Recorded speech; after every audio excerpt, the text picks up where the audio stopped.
Wala kang kwenta, Marikit. Isang basura na walang silbi, kundi ang magluwal ng isang batang piping kagaya mo. Isinusumpa ko ang araw na dinala kita sa buhay ko. Ang mga salitang yon ni Danilo ay tila isang malupit na sumpa na paulit-ulit na umaalingaw sa isipan ni Marikit. Mas malakas pa kaysa sa kulog na nagpapayanig sa kalangitan ng gabing iyon. Bawat mura, bawat panlalait ay tila mga latay na hindi humihilom, laging sariwa, laging nagdurugo sa kaibuturan ng kanyang pagkatao. Sa gitna ng rumagasang ulan, sa isang madilim na kalsada sa labas ng lungsod, nakaluhod si Marikit sa semento, sa ilalim ng maliit na bubong ng saradong panaderya ng mga Soliman. Ang kanyang manipis na katawan ay nanginginig, hindi dahil sa lamig, kundi dahil sa bigat ng mundong nakadagan sa kanyang mga balikat.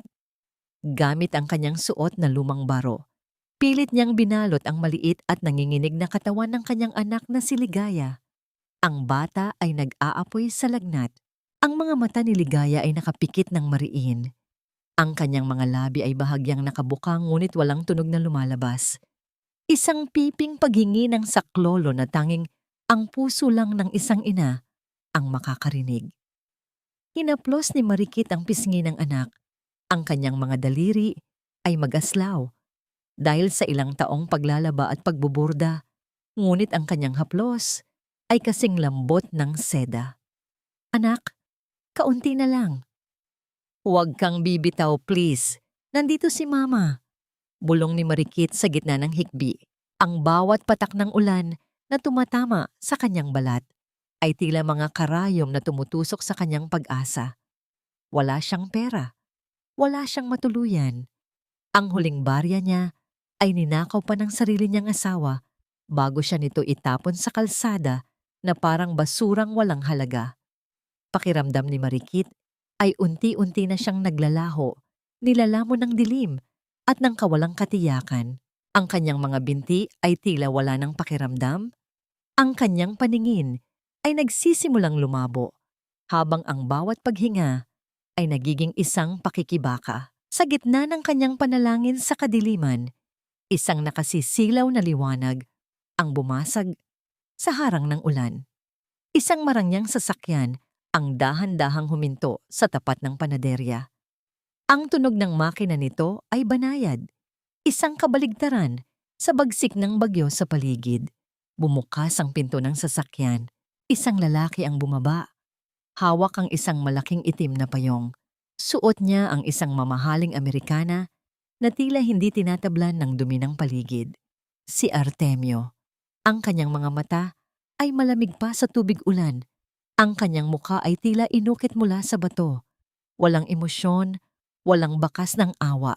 Ngunit nang dumapo ang kanyang tingin sa babaeng nakaluhod sa putikan na ginagamit ang sariling likod bilang panangga sa ulan para sa isang bata, may kung anong pader sa loob ni Artemio ang biglang nagbitak. Naalala niya ang isang mukha mula sa nakaraan. Naalala niya ang kanyang asawa na pumanaw rin sa gitna ng isang unos. Yakap ang isang pangarap na hindi kailanman nagising. Humakbang si Artemio palapit.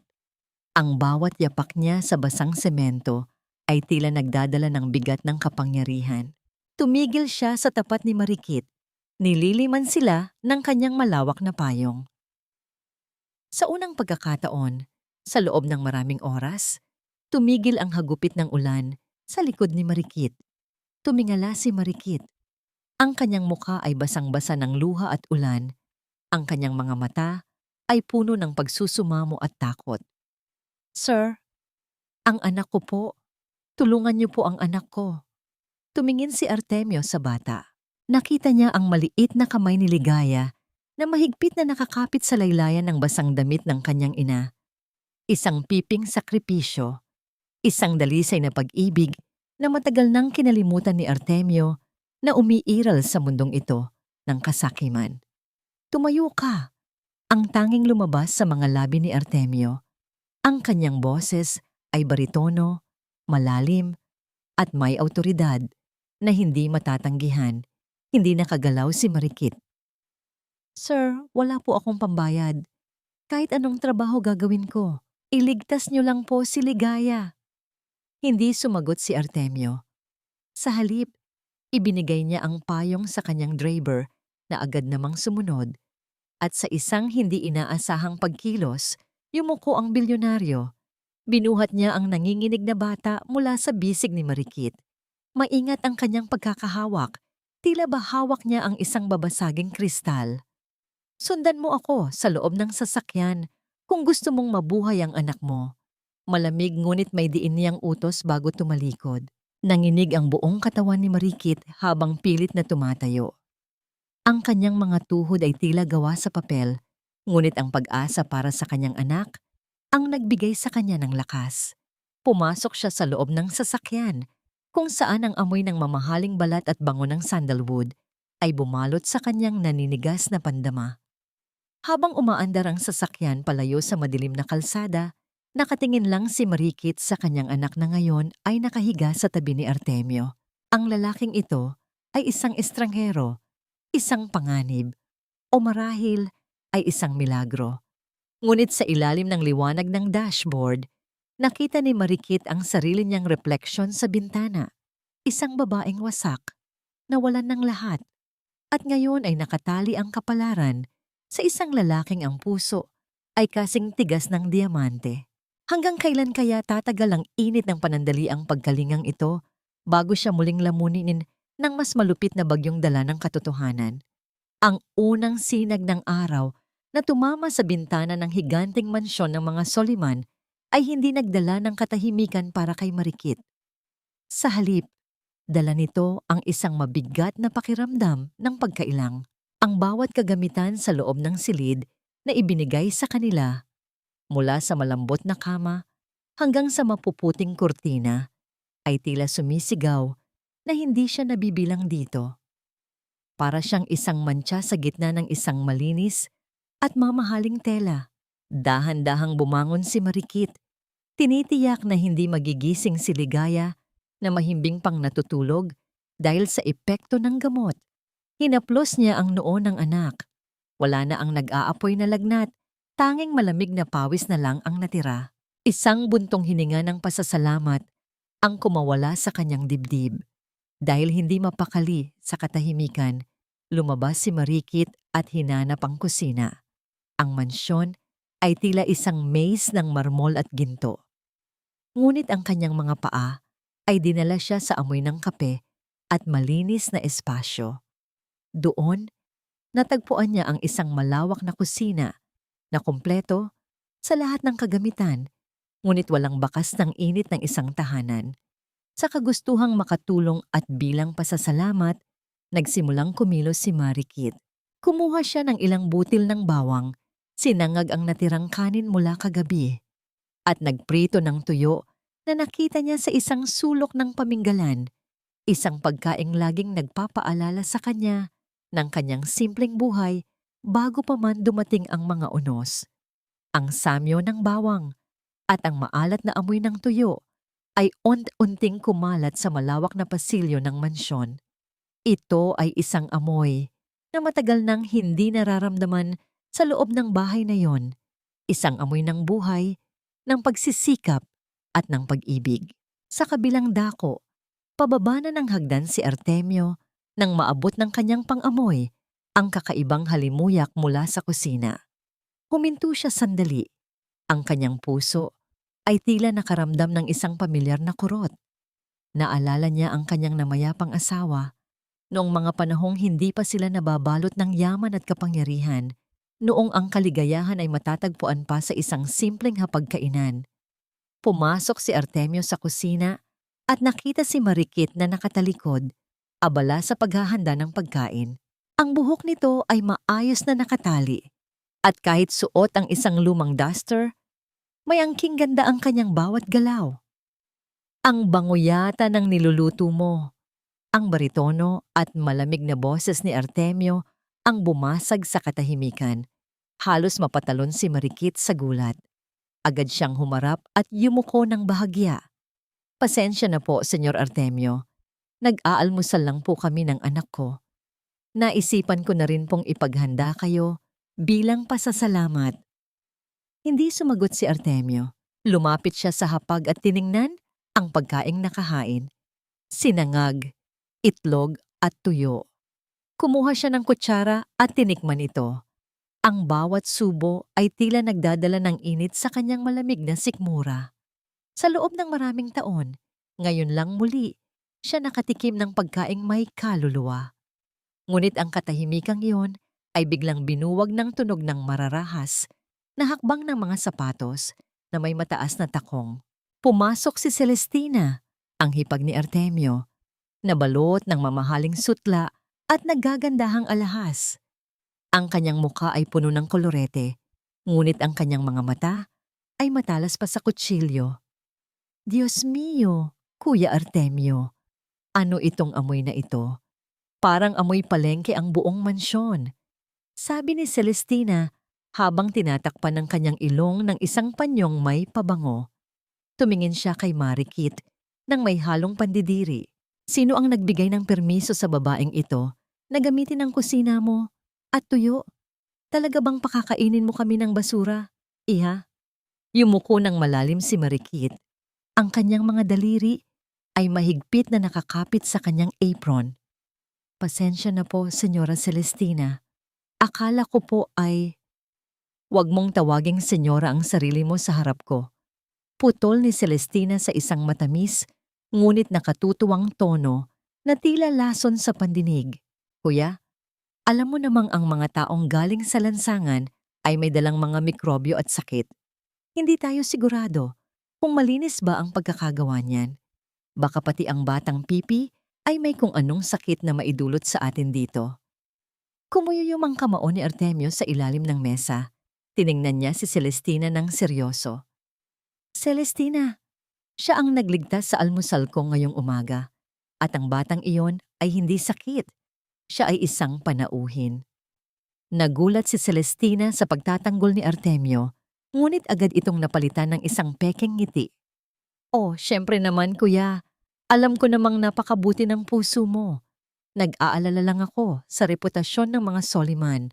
Baka ano na lang ang sabihin ng mga kapitbahay kapag nalaman nilang may nanunuluyan ditong ganitong uri ng tao. Sa gitna ng tensyon, hindi na nakakain si Marikit. Nang makaalis si Celestina at Artemio, naiwan si Marikit sa kusina. Tiningnan niya ang natirang pagkain. Inihanda niya ang pinakamagandang bahagi para kay Ligaya na kakarating lang sa kusina. Nakatayo si Artemio sa may pintuan, hindi nagpapakita, habang pinapanood ang mag-ina mula sa malayo. Nakita niya kung paano ibinigay ni Marikit ang lahat ng ulam kay Ligaya. Nang maubos na ang ulam, kinuha ni Marikit ang kaldero at kinayod ang mga natirang tutong. Ang sunog na bahagi ng kanin. Nilagyan niya ito ng kaunting asin at tubig, at iyon ang kanyang kinain ng may ngiti. Sapat na sa kanya na makitang busog ang kanyang anak. Ang tanawing iyon ay tila isang palasong tumusok sa puso ni Artemio. Ang sakripisyo ng isang ina ay isang bagay na hinding-hindi niya malilimutan. Nang sumapit ang gabi, hindi pa rin makatulog si Marikit. Inilabas niya ang isang maliit na balutan mula sa kanyang lumang bag. Ito ang kanyang tanging kayamanan. Mga sinulid na gawa sa hibla ng dulo ng dahon ng pinya, ang tanyag na pinya fabric. Sa ilalim ng malamlam na liwanag ng buwan na dumadaloy sa bintana, nagsimula siyang magborda.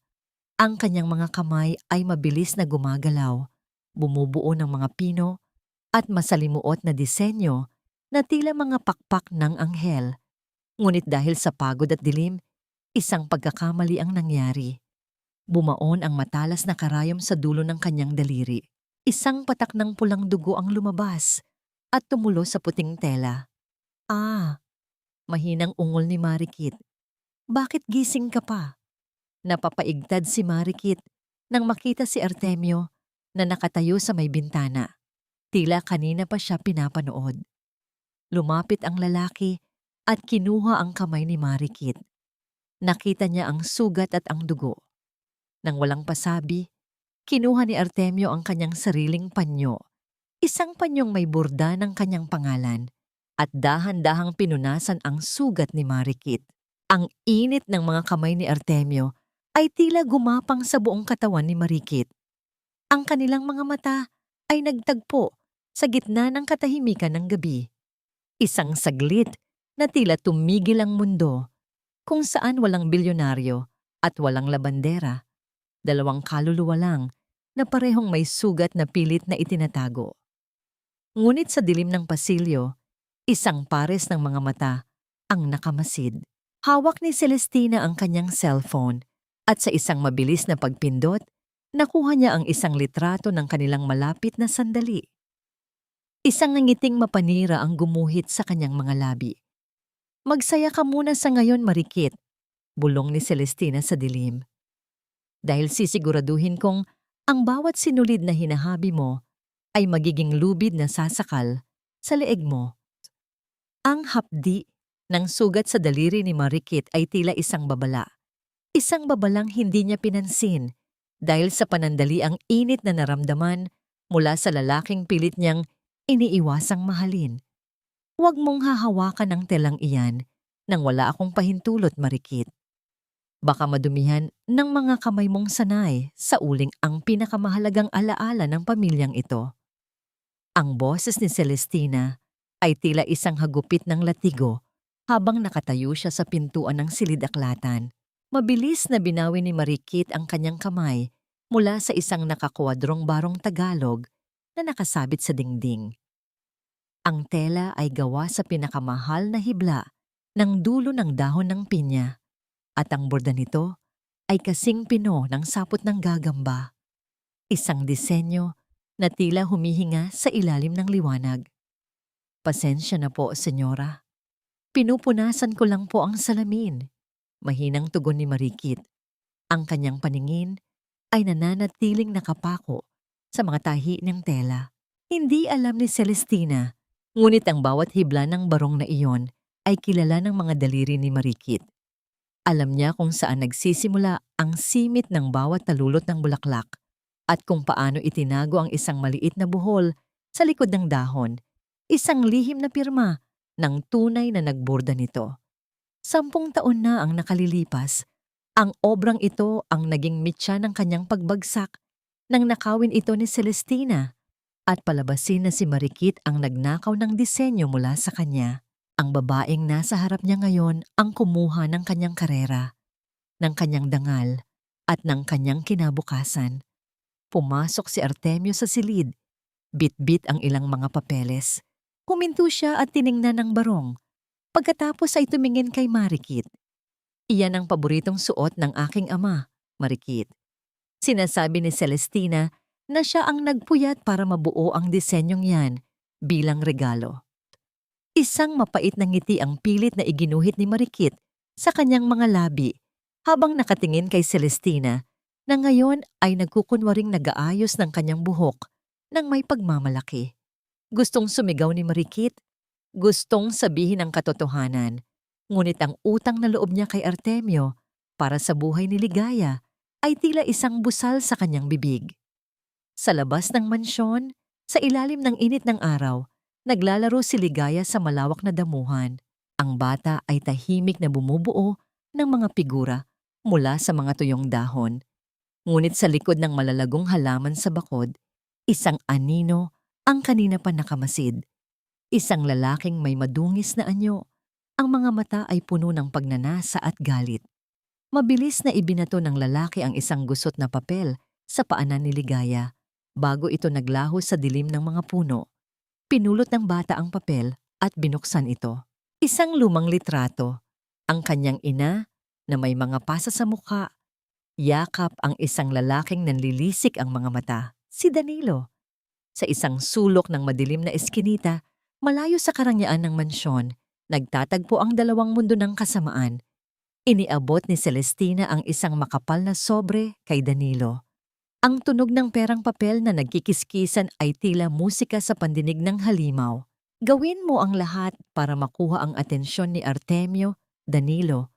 Bulong ni Celestina, ang kanyang boses ay puno ng puot. "Ipakita mo sa kanya kung gaano kadumi ang babaeng pinatuloy niya sa bahay na ito. Gusto kong makita siyang lumuluhan ng dugo bago ko siya tuluyang itapon muli sa putikan." "Huwag kang mag-alala, senyora. Sagot ni Danilo habang binibilang ang pera. Ang asawa ko ay marunong sumunod kapag nakaramdam na siya ng hapdi. At ang batang iyon, kukunin ko siya kung kailangan para mapilitan si Marikit na sumama sa akin. Bumalik si Ligaya sa loob ng mansyon, bitbit ang gusot na litrato. Nakita niya ang kanyang ina na masayang naghahanda ng merienda para kay Artemio. Nakita niya ang maliit na ngiti sa labi ni Marikit, isang ngiti na matagal nang nawala. Sa isang kahanga-hangang kilos ng pagmamahal, sa halip na ibigay ang litrato sa kanyang ina, mabilis itong itinago ni Ligaya sa loob ng kanyang maliit na bulsa. Pinili ng piping bata na pasanin ang takot sa kanyang murang isipan kaysa makitang muling manginig ang kanyang ina sa takot. Ngunit ang tadhana ay hindi madaling takasan. Nang gabing iyon, habang naglilinis si Marikit sa kwarto ni Ligaya, napansin niya ang bintanang bahagyang nakabukas. Ang malamig na hangin ay pumasok sa silid, nagdadala ng amoy ng luma at maduming usok, ang amoy ni Danilo. Sa ibabaw ng unan ni Ligaya, may nakapatong na isang duguang manika. Ito ang paboritong laruan ng bata na nawala kaninang hapon. Ang ulo ng manika ay tila pilit na pinilipit at sa likod nito ay may nakadikit na isang pirasong papel na may sulat kamay na tila gasgas ng kuko sa pader. Malapit na akong umuwi, asawa ko. Maghanda ka na dahil kukunin ko ang lahat ng sa akin.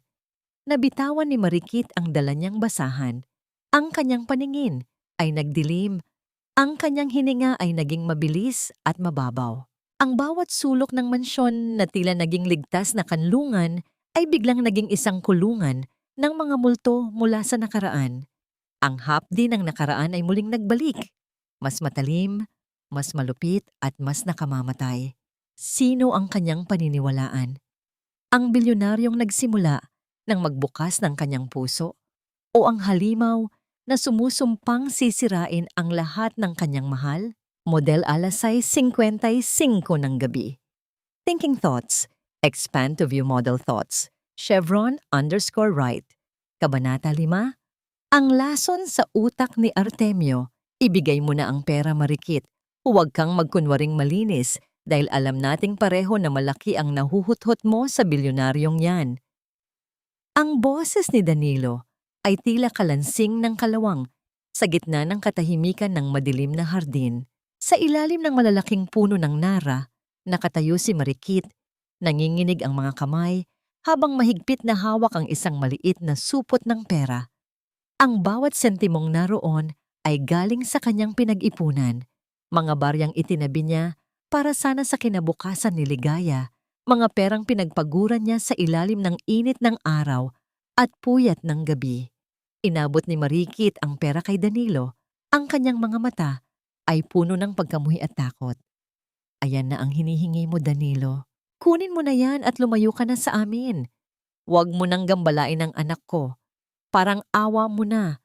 Hayaan mo na kaming mamuhay ng tahimik.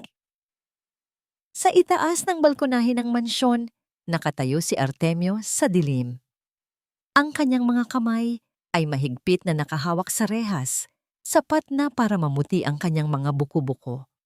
Sa tabi niya, nakatayo si Celestina na tila isang ahas na naglalabas ng lason sa pamamagitan ng kanyang marahang bulong.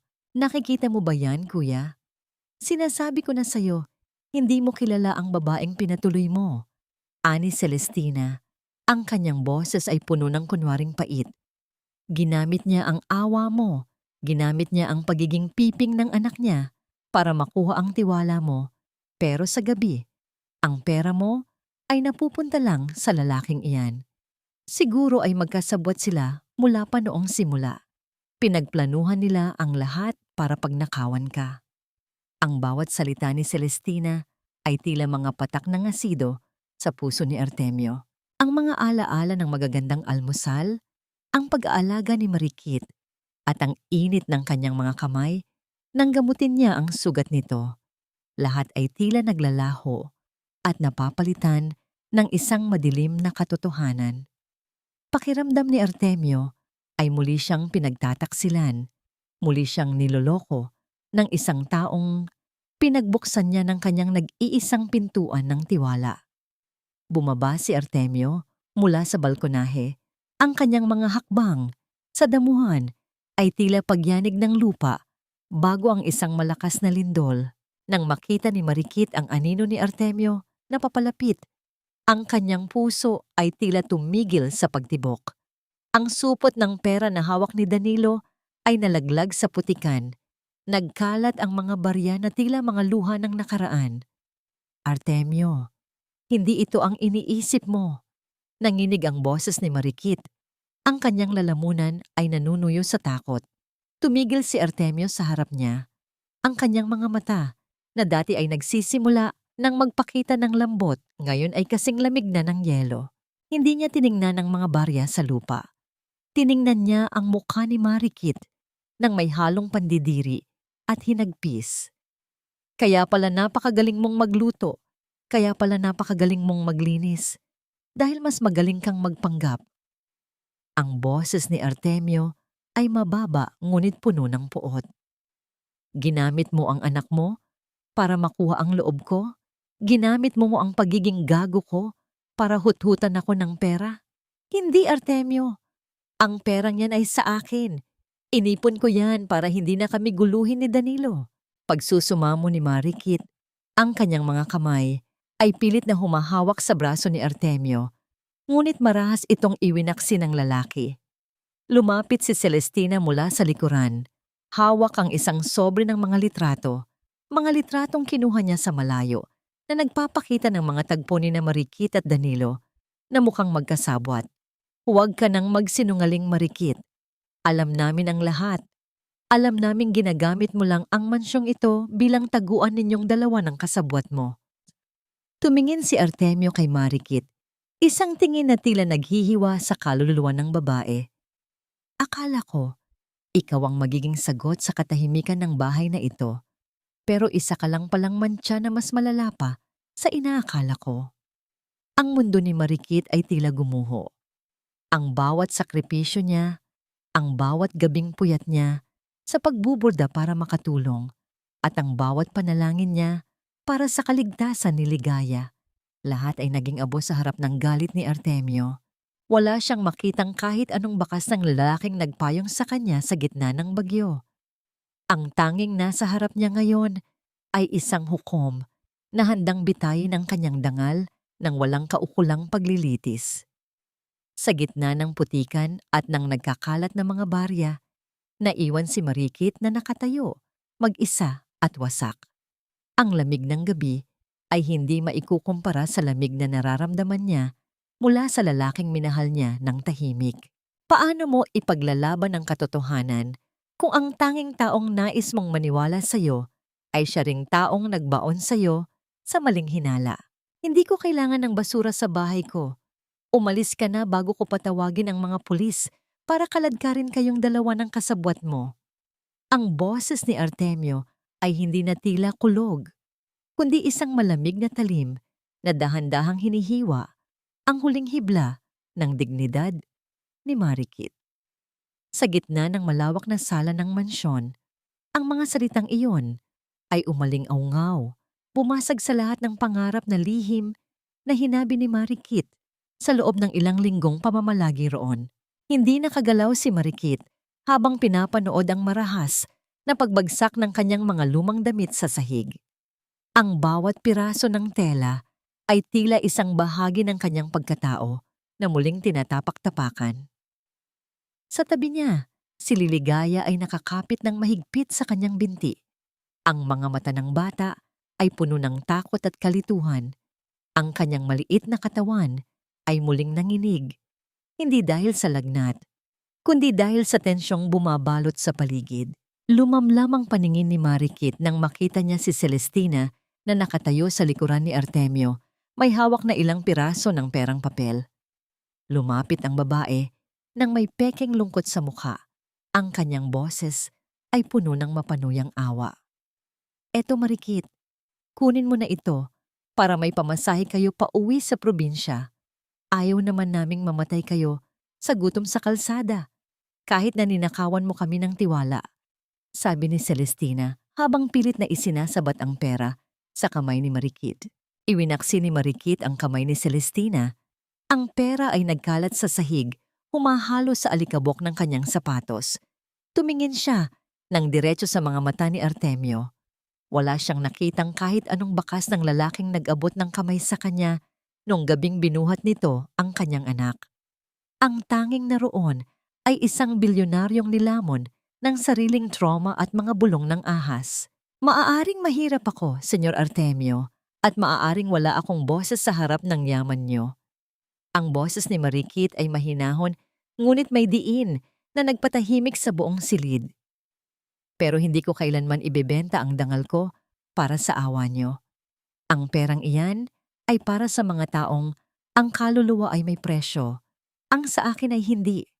Binuhat ni Marikit si Ligaya. Ang bigat ng anak ay hindi niya naramdaman dahil mas mabigat ang pasan ng kanyang wasak na puso. Hindi siya lumingon. Hindi siya humingi ng tawad sa kasalanang hindi niya ginawa. Lumabas siya ng mansyon. Bawat hakbang sa makinis na sahig ay tila isang pamamaalam sa isang mundong hinding-hindi magiging kanya. Paglabas sa malaking gate, sinalubong sila ng hagupit ng ulan. Ang langit ay tila nakikiramay sa kanyang hinagpis. Ang mga patak ng tubig ay humahalo sa mainit na luha sa kanyang mga pisngi. Naglakad siya sa gilid ng kalsada. Walang payong, walang direksyon. Tanging ang init ng katawan ng kanyang anak ang nagsisilbing lakas niya. Sa loob ng mansyon, naiwan si Artemio na nakatitig sa pintuan. Ang galit niya ay nagsisimulang mapalitan ng isang kakaibang kirot sa dibdib. Lumabas siya sa hardin, sa gitna ng ulan, at doon sa putikan ay nakita niya ang isang bagay, isang maliit na kahoy na ibon. Ito ang ibong inukit niya para kay Ligaya noong isang hapon habang masaya silang naglalaro. Yumuko si Artemio at pinulot ang laruan. Ang putik ay bumalot sa kahoy. Tila ba dinumihan nito ang tanging dalisay na alaala ng pananatili ng mag-ina. Bakit napakasakit? Bakit pakiramdam niya ay siya ang tunay na talunan sa labanang ito? Habang naglalakad sa ilalim ng madilim na langit, biglang huminto si Marikit nang makita ang isang anino sa gilid ng kalsada. Isang matandang babae na may dalang malaking payong ang lumapit sa kanila. "Marikit, iha, halika na." Ang malambot na boses ni Manang Rosa, ang lumang kasambahay na matagal nang pinatalsik ni Celestina, ang bumasag sa tunog ng ulan. "Alam ko ang lahat. Nakita ko ang lahat. Hindi kita pababayaan." Inalalayan ng matanda ang nanginginig na si Marikit. Habang sumisilong sa ilalim ng payong, lumingon si Marikit sa huling pagkakataon sa malayo, kung saan nakatayo ang mansyon ng mga Soliman. Ang kislap ng mga ilaw nito ay tila isang bituin na unti-unting namamatay sa kanyang paningin. Sapat na ba ang katotohanang alam ni Manang Rosa para labanan ang makapangyarihang kasinungalingan ng mga Soliman? O ito na nga ba ang huling kabanata ng kanilang kwento sa gitna ng dilim? Ang bawat tusok ng karayom sa aking balat ay mas masakit pa sa mga salitang binitawan niya. Dahil ang dugong lumalabas ay katibayan na ako ay buhay pa, habang ang puso ko ay matagal na niyang pinatay. Ang bulong na ito ni Marikit ay tila isang panata sa gitna ng katahimikan ng maliit na dampa ni Manang Rosa. Sa ilalim ng andap-andap na liwanag ng isang gasera, nakaupo si Marikit sa isang lumang bangkito. Ang kanyang likod ay nakasandal sa dingding na gawa sa kawayan. Ang hangin sa labas ay umiihip ng mahina. Dala ang amoy ng basang lupa at tuyong dahon. Ngunit sa loob ng silid, ang tanging amoy na nananaig ay ang amoy ng hibla ng pinya at ang gas na nagmumula sa ilawan. Dahan-dahang hinahawi ni Marikit ang mga manipis na sinulid ng pinya. Ang kanyang mga daliri ay punong-puno ng maliliit na sugat. Ang bawat kuko ay tila nangingitim na sa pagod. Ngunit hindi siya tumitigil. Sa bawat paghila niya sa sinulid, naaalala niya ang malamig na tingin ni Artemio. Ginagamit niya ang bawat pait, bawat hapdi, at bawat patak ng luhang pilit niyang pinipigilan bilang lakas upang mabuo ang kanyang pinakamahalagang obra, ang hininga ng hangin.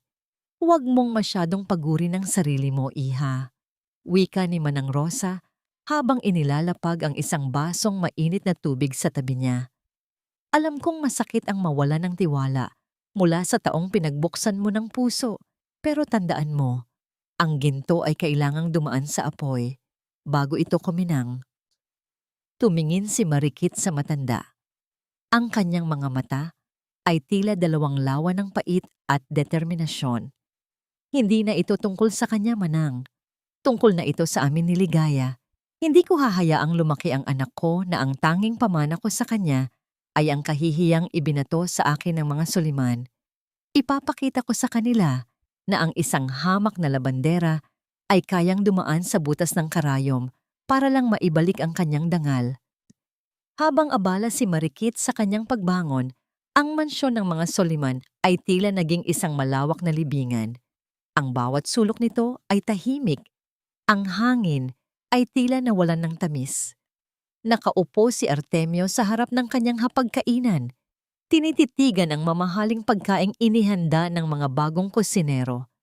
Ngunit kahit anong sarap ng putahe, tila wala itong lasa sa kanyang dila. Hinahanap-hanap ng kanyang panlasa ang simpleng sinangag at tuyo ni Marikit, ang amoy ng bawang na nagdadala ng buhay sa kanyang umaga. Kuya, bakit hindi mo kinakain ang steak mo? Tanong ni Celestina habang masayang kumakain.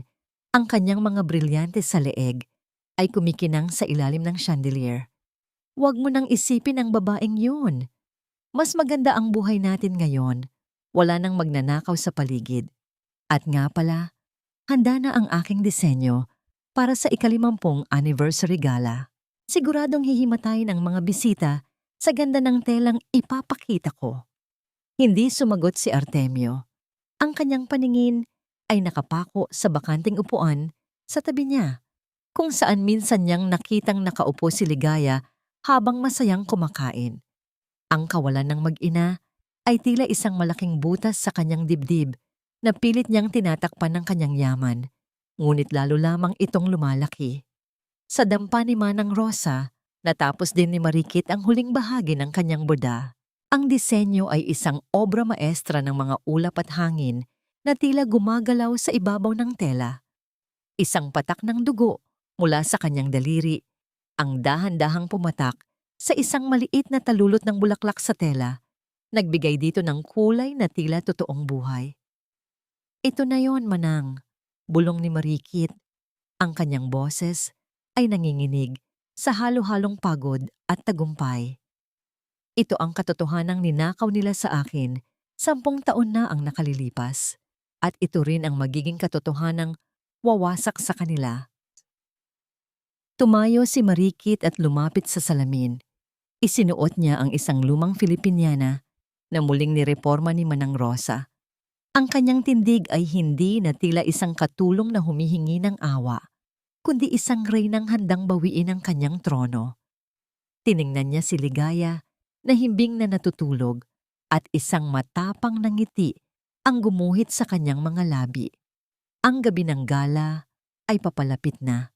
Ang mga ilaw ng malaking hotel ay tila mga bituin na nag-aanyaya sa kanya. Hindi siya pupunta roon upang magmakaawa. Pupunta siya roon upang sunugin ang mga kasinungalingan ng mga Soliman gamit ang apoy ng kanyang sining. Dahan-dahang tiniklop ni Marikit ang tela at sa bawat tupi nito, tila inililibing na niya ang kanyang mga luha. Handa na siyang harapin ang bilyonaryong hindi naniwala sa kanya at ang ahas na nagnakaw ng kanyang pangarap. Ang digmaan ay hindi gagamitan ng dahas, kundi ng bawat hibla ng sinulid na kanyang hinabi ng may pag-ibig at puot. Ang telang ito ay hindi lamang simbolo ng ating kumpanya, kundi simbolo ng aking pagmamahal at sakripisyo para sa pamilyang Soliman. Ako mismo ang nagpuyat, bawat tusok ng karayom para mabuo ang obrang ito. Ang boses ni Celestina ay umaalingaw-ngaw sa buong grand ballroom ng hotel, puno ng kumpiyansa at pagmamalaki. Sa ilalim ng naglalakihang chandelier na tila mga nakalambitin na diamante, nakatayo siya sa gitna ng entablado, Suot ang isang mamahaling itim na gown. Hawak niya ang isang piraso ng telang pinya, ang kalahati ng disenyong hininga ng hangin, at ipinapakita ito sa mga pinakamakapangyarihang tao sa bansa. Nakaupo si Artemio sa harapang mesa, ang kanyang mukha ay seryoso at walang kabuhay-buhay. Pumapalakpak ang mga bisita. Ang tunog nito ay tila isang malakas na agos ng tubig na bumubulag sa katotohanan. Ngunit sa likod ng kanyang mga mata, ang tanging nakikita ni Artemio ay ang duguang mga daliri ni Marikit at ang malamig na gabi kung kailan niya ito itinapon sa labas. Biglang tumigil ang musika ng piano. Ang malalaking pinto ng ballroom ay dahan-dahang bumukas na lumikha ng isang mahabang guhit ng liwanag sa gitna ng madilim na hall. Pumasok ang isang babae. Hindi siya nakasuot ng mga hiyas at wala siyang dalang mamahaling bag. Suot niya ang isang lumang Filipiniana na gawa sa pino at puting hibla, na tila naglalabas ng sariling liwanag. Ang bawat hakbang niya sa pulang carpet ay puno ng dangal. Ang kanyang ulo ay mataas na, tila hindi kailanman nayurakan ng putik. Si Marikit. Ang mga bulungan ng mga bisita ay tila mga bubuyog na biglang natahimik. Napahinto si Celestina sa kanyang pagsasalita. Ang kanyang hawak na mikropono ay nanginig sa kanyang kamay. Ang kanyang mukha ay nawalan ng kulay, tila nakakita ng isang multong nagbalik mula sa libingan. Hindi tumingin si Marikit sa mga bisita, at lalong hindi niya tinignan si Artemio na ngayon ay napatayo sa gulat. Ang kanyang mga mata ay nakapako lamang kay Celestina. Lumapit siya sa entablado. Ang kanyang presensya ay tila isang bagyong tahimik, ngunit mapanira. Ang sining ay hindi nananakaw, senyora. Ang boses ni Marikit ay malinaw at matatag, walang bakas ng takot. Dahil ang tunay na gumawa nito ay iniiwan ang kanyang kaluluwa sa bawat hibla. Mula sa kanyang daladalang maliit na balutan, inilabas ni Marikit ang kalahati ng tela. Sa harap ng lahat, idinikit niya ito sa telang hawak ni Celestina. Ang mga pattern ng ulap ay nagdugtong. Ang mga tahi ng hininga ng hangin ay nag-isa. Isang perpektong obra na tanging isang kamay lamang ang makakagawa. Ang mga hibla ay tila nagyakap, nagpapatunay sa isang katotohanang 10 taon nang nakabaon sa dumi. Magnanakaw! Sigaw ni Celestina, ang kanyang boses ay naging matinis at desperado. Security! Paalisin ang babaeng ito. Isang baliw na katulong na nagnakaw ng aking disenyo. Ngunit bago pa makagalaw ang mga gwardya, isang malakas na kalabog ang narinig mula sa likuran ng hall. Ang tunog ng isang basag na bote ng alak na bumagsak sa sahig ay naging hudyat ng pagpasok ng isa pang anino. Sino ang tunay na magnanakaw, Celestina? Ang paos at lasing na boses ni Danilo ay umalingaw-ngaw. Naglalakad siya ng pasuray-suray, hawak ang isang basag na leeg ng bote. Yung babaeng binuo ang telang yan, sa gitna ng hirap. O ikaw na hindi pa nagbabayad sa akin ng buo para sa pagpapahirap na ginawa ko sa kanya noong gabi sa hardin? Ang buong ballroom ay tila naging isang estatwa ng yelo. Ang mga kamera ng mga mamamahayag ay nagsimulang mag-flash. Ang bawat kislap ng liwanag ay tila isang kidlat na tumatama sa mukha ni Celestina. Naramdaman ni Artemio ang paghinto ng pag-ikot ng kanyang mundo. Ang bawat piraso ng kasinungalingan ay nagsimulang gumuho. Tumingin siya kay Marikit, ngunit hindi siya tinignan ng babae. Ang tanging nakita ni Artemio ay ang malamig at matigas na pader sa mga mata ni Marikit. Isang pader na siya mismo ang nagtayo sa pagitan nilang dalawa. Ang tunog ng pagkabasag ng bote ni Danilo sa sahig ay tila ang huling hininga ng karangalan ng mga Soliman. Hindi mo ako pwedeng talikuran, Celestina. Binayaran mo ako para sirain ang babaeng yan. Tapos ngayon ay itataboy mo ako na parang aso? Ang boses ni Danilo ay umalingaw-ngaw na parang isang sugatang hayop. Sa gitna ng marangyang hall, ang bawat salita niya ay tila mga bala na tumatama sa pader ng kasinungalingan na maingat na itinayo ni Celestina. Inilabas ni Danilo Mula sa kanyang maduming bulsa ang ilang piraso ng lukot na papel, mga resibo ng bank transfer at mga screenshot ng usapan na nagpapatunay ng bawat sentimong ibinayad ni Celestina para sa kanyang paninira kay Marikit.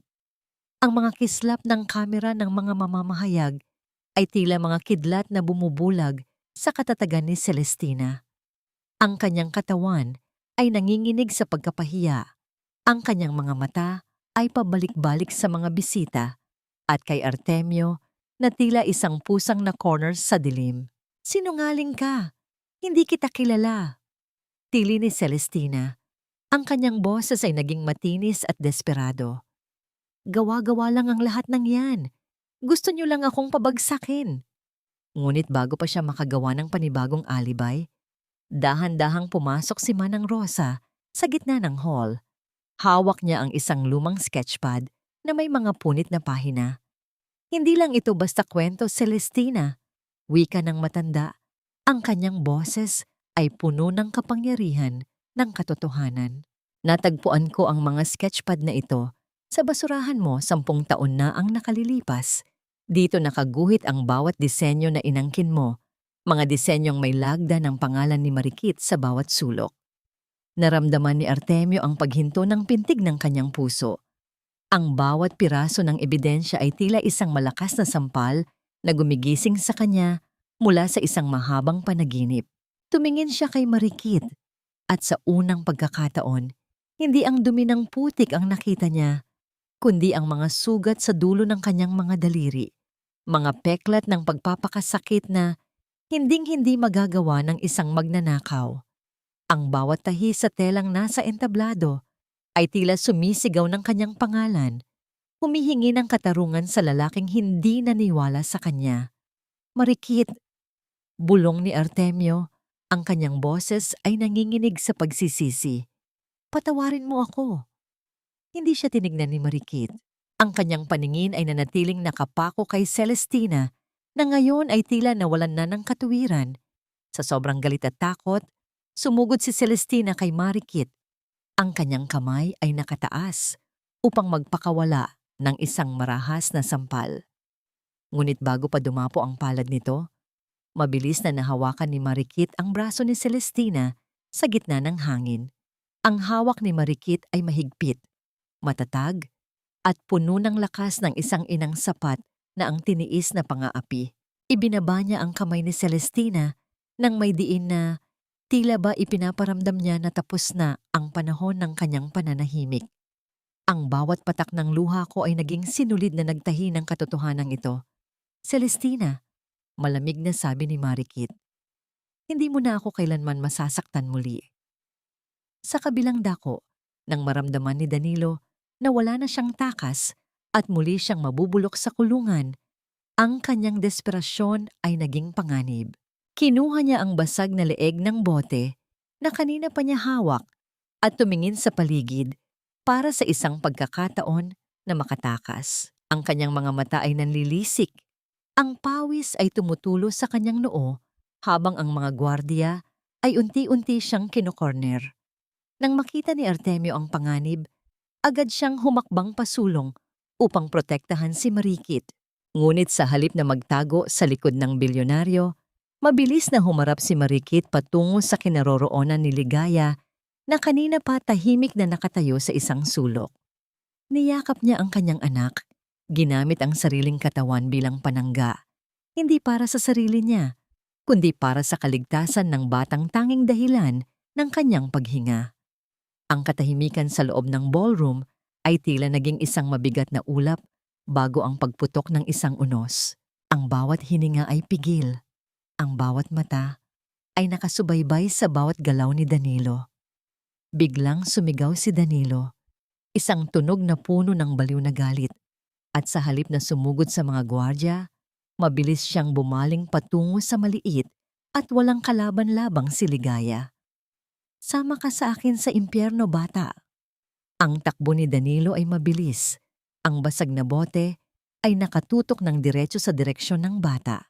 Ang buong mundo ni Marikit ay tila tumigil sa pag-ikot habang pinapanood ang halimaw na papalapit sa kanyang pinakamahalagang kayamanan. Huwag! Artemio, huwag! Ang tanging nagawa ni Marikit ay ang isigaw ang pangalan ng lalaki habang ang buong mundo niya ay tila bumabagal sa gitna ng malupit na tagpo. Nakita niya ang bawat detalye, ang nanlilisik na mga mata ni Danilo, ang kislap ng basag na bote sa ilalim ng mga ilaw, at ang mabilis na pagkilos ni Artemio na tumalon sa pagitan ng panganib at ng kanyang anak.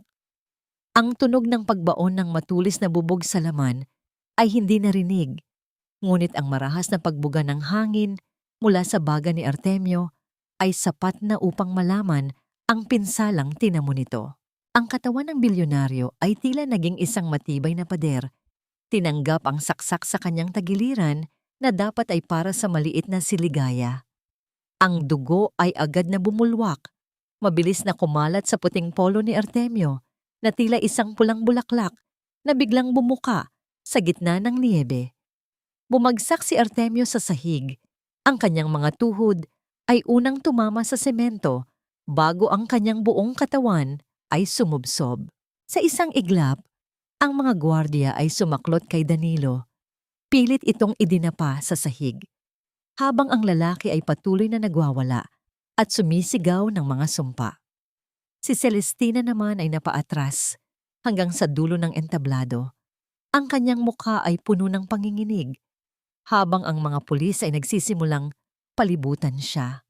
Ngunit para kay Marikit, ang lahat ng ingay sa paligid ay naglaho.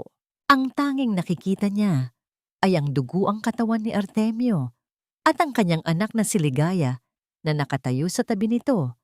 Ang mukha ng bata ay puno ng sukdulang takot. Ang trauma ng marahas na tagpo, ang amoy ng dugo, at ang banta sa buhay ng kanyang ina at ng lalaking nagligtas sa kanila ay tila naging hudyat ng isang milagro. Mula sa maliit na lalamunan ni Ligaya na 10 taon nang nananatiling tahimik, isang tunog ang biglang kumawala. Ito ay hindi lamang isang hikbi, kundi isang malakas at paos na sigaw na yumanig sa kaibuturan ng puso ng bawat taong naroon. Mama, wag. Ang mga salitang iyon ay tila isang pagsabog ng liwanag sa gitna ng kadiliman. Napahinto ang lahat. Nabitawan ni Marikit ang kanyang hininga habang mabilis na niyakap ang anak. Umiyak si Marikit nang humahagulhol. Ang kanyang mga luha ay tumutulo sa buhok ni Ligaya. Ang boses ng kanyang anak, ang boses na akala niya ay hinding-hindi na niya maririnig, ay naging isang awit ng sakit at kaligtasan. Dahan-dahang iminulat ni Artemio ang kanyang mga mata. Ang kanyang hininga ay mababaw at puno ng hapdi. Nakita niya ang mag-ina na magkayakap. Nakita niya ang boses na lumabas mula kay Ligaya. Isang maliit at mapait na ngiti ang gumuhit sa kanyang mga labi. Sa gitna ng kanyang labis na pagdurugo, naramdaman niya ang isang uri ng kapayapaan. Ligtas sila. Sa wakas, nagawa niya ring bumawi sa malaking pagkakamaling nagawa niya. Ligtas na kayo. Bulong ni Artemio bago tuluyang pumikit ang kanyang mga mata at nawalan siya ng ulirat. Makalipas ang ilang oras, ang amoy ng disinfectant at ang malamig na hangin ng ospital ang bumalot kay Marikit. Nakaupo siya sa isang plastik na upuan sa labas ng operating room. Ang kanyang mga kamay ay nakapatong sa kanyang kandungan. Nakatingin siya sa kanyang sariling mga palad. Ang mga palad na punong-puno pa rin ng tuyong dugo ni Artemio. Hindi siya umiiyak. Ang kanyang mga mata ay blangko. Tila ba ang lahat ng emosyon niya ay naubos na nung marinig niya ang sigaw ni Ligaya. Naisip niya ang lahat ng sakit na idinulot ni Artemio sa kanila. Ang pagpapaalis sa kanila sa gitna ng ulan, ang paghamak sa kanyang pagkatao at ang kawalan nito ng tiwala. Ngunit naisip din niya ang mainit na dugo nito na dumampi sa kanyang balat habang sinusubukan nitong iligtas ang kanyang anak. Sapat na ba ang dugong ito para bayaran ang lahat ng pait ng nakaraan? Sapat na ba ang sakripisyong ito upang mabura ang lahat ng sugat na idinulot ng lalaking ito sa kanyang kaluluwa? Ang tunog ng heart monitor mula sa loob ng silid ay tila isang regular at malungkot na ritmo na nagpapaalala sa kanya na ang buhay ni Artemio ay nakabitin pa rin sa isang manipis na sinuli. Ang amoy ng disinfectant sa ospital ay unti-unting napalitan ng sariwang samyo ng mga bulaklak ng kalachuchi sa labas ng isang maliit na tindahan sa gilid ng kalsada. Sa pintuan ay nakasabit ang isang simpleng karatula na yari sa kahoy, sining ng pinya ni Marikit. Wala itong mga diamante o ginto, ngunit bawat ukit sa kahoy ay nagpapakita ng dangal na pinaghirapang bawiin. Lumipas ang mga buwan mula noong madugong gabi sa ballroom.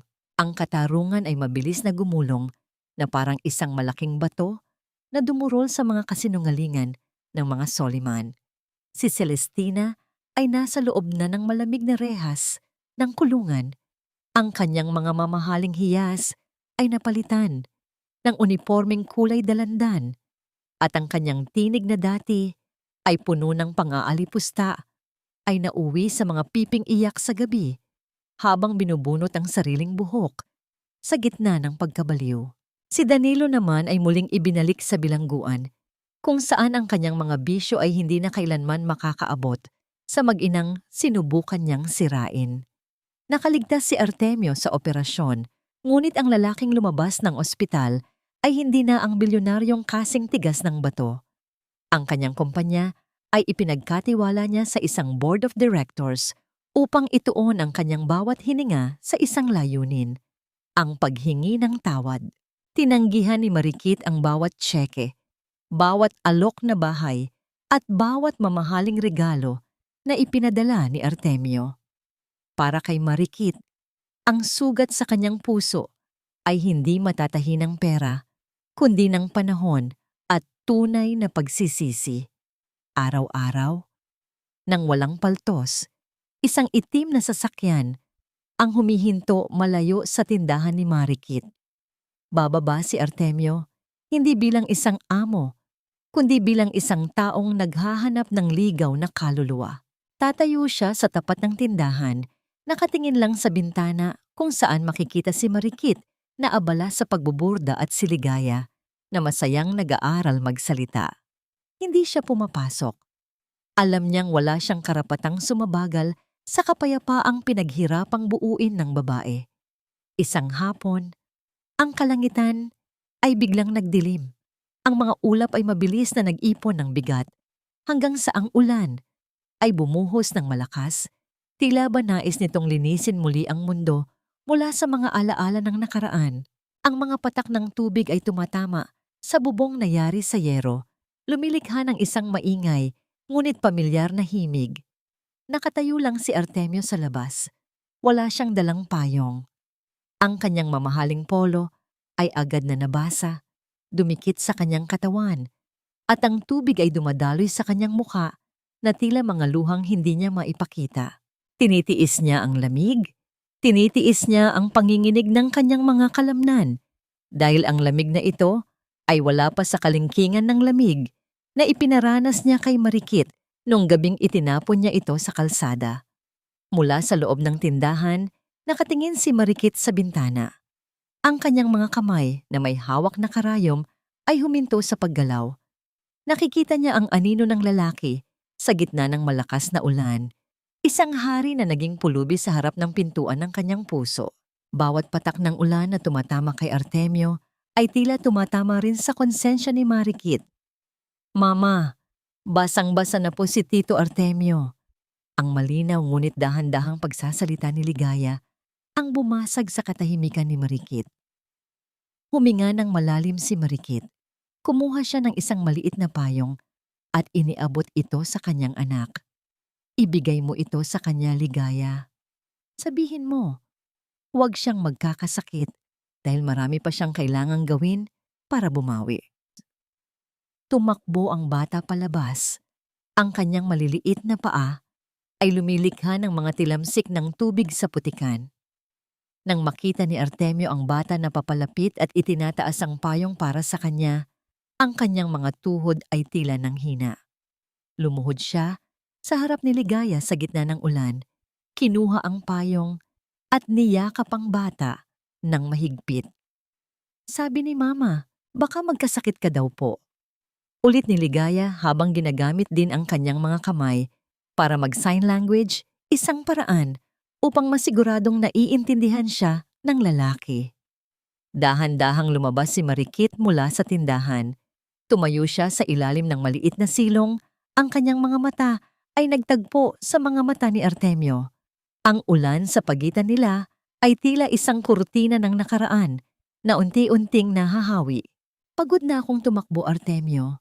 Ang boses ni Marikit ay halos malunod sa tunog ng ulan, ngunit narinig ito ng puso ng lalaki. At pagod na rin akong makita kang nagpaparusa sa sarili mo. Lumapit si Artemio. Ang payong ay hawak-hawak niya hindi para sa sarili, kundi para protektahan ang mga bulaklak na itinanim ni Marikit sa labas ng tindahan. Ang kanyang mga mata ay puno ng pagsusumamo. Hindi ako hihingi ng tawad dahil alam kong hindi sapat yun, Marikit. Hihiling lang ako ng pagkakataon na patunayan sa'yo na ang bawat hibla ng buhay ko ay itatali ko na sa inyo. Hanggang sa huling hininga ko. Ang malambot na ihip ng hangin ay dumaan sa pagitan nila, dala ang pangako ng isang bagong umaga na wala nang dalang bagyo. Ang init ng loob ng tindahan ay isang malaking kasing kahulugan ng kapayapaang matagal nang ipinagkait ng tadhana kay Marikit. Ang amoy ng sariwang kape at ang tuyong bango ng mga telang pinya ay tila isang yakap na nagpapakalma sa bawat alaala ng bagyo. Sa labas, ang ulan ay patuloy sa kanyang pagdilig sa lupa. Ngunit sa loob, ang bawat sulok ay maliwanag at panatag. Dahan-dahang pinapasok ni Marikit si Artemio. Ang lalaki ay basang-basa, ang kanyang buhok ay nakadikit sa kanyang noo, at ang kanyang mga sapatos ay nagiiwan ng maliliit na bakas ng tubig sa malinis na sahig. Kumuha si Marikit ng isang puting tuwalya at iniabot ito sa kanya. Walang mahabang pag-uusap, walang mga mabulaklak na salita. Ang tanging naririnig ay ang mahinang paghinga ng bawat isa at ang malayo at banayad na tunog ng ulan sa bubong. Salamat, Marikit, bulong ni Artemio. Ang kanyang boses ay paos, ngunit puno ng katapatan. Tumingin siya sa paligid ng maliit na tindahan. Napakaganda ng lugar na ito. Mas marami itong liwanag kaysa sa mansyon ko.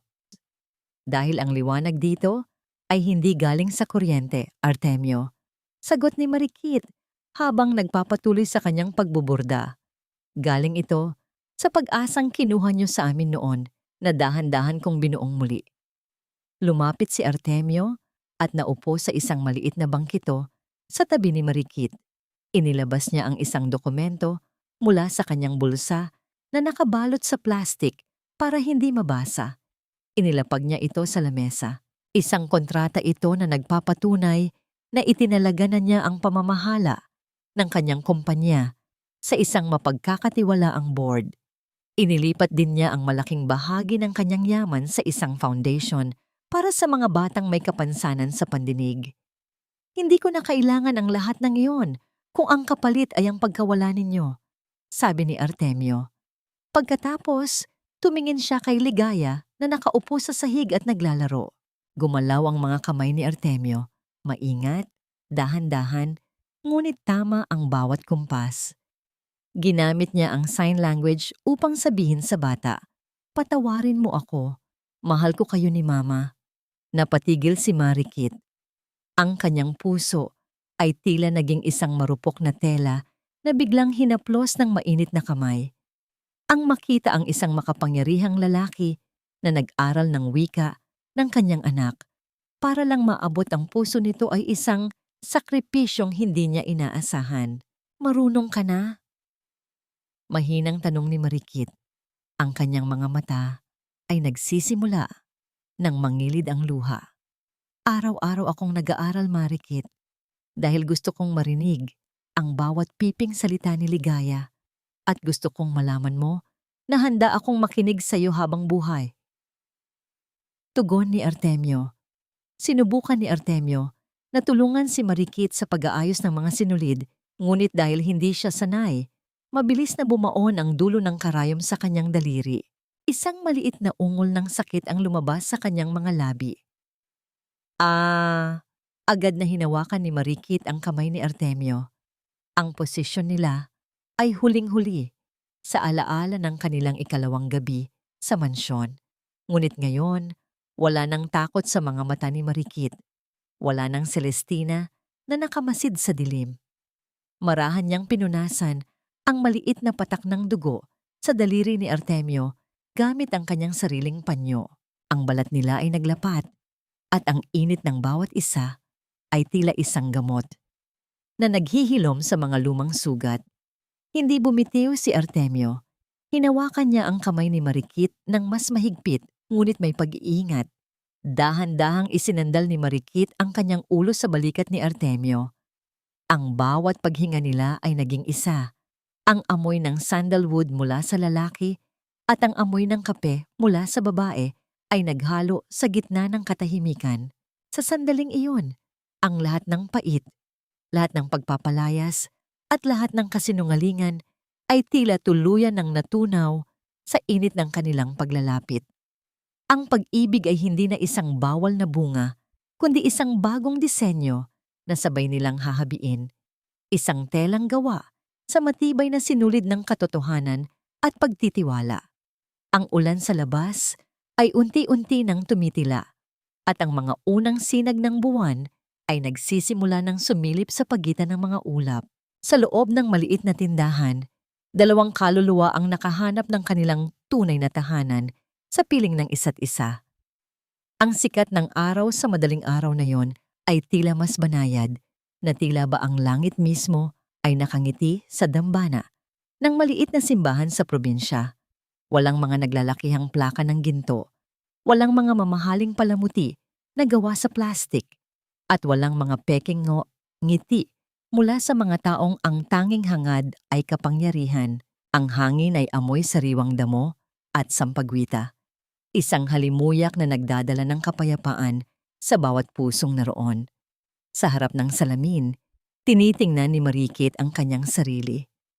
Suot niya ang isang traje de boda na gawa sa purong hibla ng pinya, ang disenyong hininga ng hangin na ngayon ay ganap na at buo. Ang bawat borda nito ay hindi lamang palamuti. Ito ang kasaysayan ng kanyang mga luha, ang mga gabi ng kanyang pag-iisa at ang katapatan ng kanyang pagiging ina. Ang tela ay kumikinang sa ilalim ng liwanag, tila ba ang bawat sinulid ay may sariling buhay. "Napakaganda mo, Mama." Ang boses ni Ligaya ay malinaw at puno ng sigla. Nakaluhod ang bata sa tabi ng kanyang ina. Inaayos ang laylayan ng gown. Ang mga mata ni Ligaya ay wala ng bakas ng takot. Sa halip, ang mga ito ay puno ng pangarap. Sa bawat salitang binibigkas ng bata, tila ba isang himala ang nagaganap sa bawat saglit. Hinaplos ni Marikit ang pisngi ng anak. Ang kanyang mga daliri ay magaslaw pa rin mula sa pagtatrabaho. Ngunit ito ang mga kamay na nagtayo ng isang bagong mundo mula sa guho ng nakaraan. Sa labas ng simbahan, nakatayo si Artemio. Suot niya ang isang simpleng barong. Ang kanyang tindig ay hindi na tila isang hari na nag-uutos, kundi isang lalaking handang maglingkod. Tumingin siya sa malayo, sa direksyon ng lungsod, kung saan naroon ang mga alaala ng kanyang dating buhay. Wala siyang pagsisisi sa pag-iwan sa kanyang kumpanya at sa kanyang mansyon. Ang tunay na yaman para sa kanya ay ang pagkakataong makitang muli ang ngiti ni Marikit at marinig ang boses ni Ligaya. Ang tunog ng kampana ng simbahan ay dahan-dahang umalingaw-ngaw sa buong baryo. Isang matamis at malalim na tunog na nagpapahayag ng pagsisimula ng isang bagong kabanata. Naglalakad si Marikit sa gitna ng pasilyo, ang bawat yabag ng kanyang paa sa sahig na yari sa luma, at makinis na kahoy ay tila isang kumpas ng pasasalamat. Nang magtagpo ang kanilang mga mata sa harap ng altar, walang kailangang sabihin. Ang bawat tingin ay isang pangako. Ang bawat hininga ay isang dasal. Ang sugat na idinulot ng nakaraan ay hindi na mahapdi. Ito ay naging isang peklat na nagsisilbing paalala ng kanilang katatagan. Dito tayo magsisimula muli, bulong ni Artemio habang hinahawakan ng kamay ni Marikit. Hindi na tayo kailanman muling mawawala sa gitna ng ulan, sagot ni Marikit. Ang kanyang tinig ay kasing tamis ng himig ng hangin sa labas. Ang kwento ni Marikit at Artemio ay hindi natapos sa isang marangyang piging, kundi sa isang tahimik na hapunan sa ilalim ng mga bituin, kasama ang mga taong tunay na nagmamahal sa kanila. Ang hustisya ay nakamit, ang katotohanan ay naitahi, at ang pag-ibig ay naging isang obrang hinding-hindi kailanman kukupas. At sa huling pagkakataon, ang mga sinulid ng kahapon ay ganap ng nag-isa.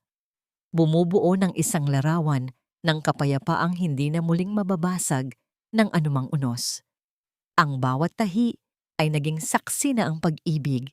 Kapag dinalisay ng pagtitiis, ay nagiging isang obrang hinding-hindi kailanman kukupas. Maraming salamat sa inyong paglalakbay, kasama sina Marikit, Artemio, at ang maliit na si Ligaya. Ang inyong pakikinig hanggang sa huling sandaling ito ay isang malaking karangalan para sa akin bilang inyong tagapagsalaysay. Habang hinahabi ko ang bawat kabanata ng kwentong ito, hindi ko mapigilang maramdaman ang bigat sa aking sariling dibdib. Lalo na noong isinusulat ko ang gabi ng marahas na pagpapaalis sa mag-ina sa gitna ng ulan. Ang bawat patak ng luha ni Marikit ay tila dumadaloy din sa aking mga mata. Ang kwentong ito ay hindi lamang basta bunga ng aking imahinasyon. Ito ay hango sa mga totoong sugat na nakikita ko sa ating paligid. Ito ay inspirasyon mula sa mga dakilang ina na handang maging kalasag laban sa lahat ng uri ng bagyo at sa mga taong sa kabila ng paulit-ulit na pagkakalugmok ay piniling bumangon ng may dangal. Ang sinulid ng luha ay isang paalala na ang pagpapatawad ay hindi isang tanda ng kahinaan, kundi ang pinakamataas na anyo ng lakas. Parang isang maliit na binhi na itinanim sa gitna ng tuyot na lupa. Ang pag-asa ay laging makakahanap ng paraan upang sumibol, basta't may init ng pagmamahal na nag-aalaga rito. Ang bawat isa sa atin ay may kani-kaniyang hibla ng kwento. May mga buhol, may mga putol, ngunit sa dulo, tayo ang may hawak ng karayom upang dumanas ng paghilom. Ngunit bago tayo tuluyang magpaalam, nais kong mag-iwan ng isang katanungan sa inyong mga puso. Kung ikaw ang nasa kalagayan ni Marikit, matapos ang lahat ng pait, pang-aapi, at kawalan ng tiwala, kaya mo rin bang buksan muli ang pinto para sa taong naging mitya ng iyong pagluha? Ang pagpapatawad ba para sa iyo ay isang regalo para sa nagkasala? O isang susi para sa sarili mong kalayaan?